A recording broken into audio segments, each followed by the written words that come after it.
veut être capable de retourner progressivement à une vie normale au mois de mai, c'est important de rester très discipliné pendant tout le mois d'avril. On a la chance d'avoir moins de personnes que prévu dans nos hôpitaux. Donc, on va pouvoir prendre du personnel qui est actuellement dans les hôpitaux, les mettre dans les CHSLD, dans les résidences personnes âgées, parce que il y a beaucoup de cas là, dans ces résidences. Ça reste là, la grande priorité de notre gouvernement, de protéger les personnes qui sont les plus vulnérables à ce virus, donc les personnes âgées, entre autres, de 70 ans et plus.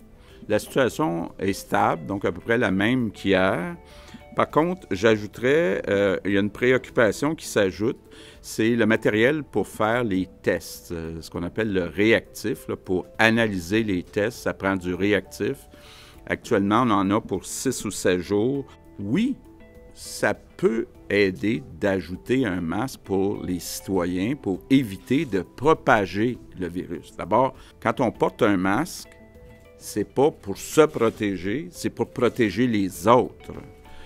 Deuxièmement, quand on voit que les stocks de masques sont serrés dans les hôpitaux, bien, il n'est pas question là, qu'on prenne des masques N95 ou des masques pour les chirurgies là, pour les citoyens. Il faut laisser ces masques-là pour le personnel de la santé.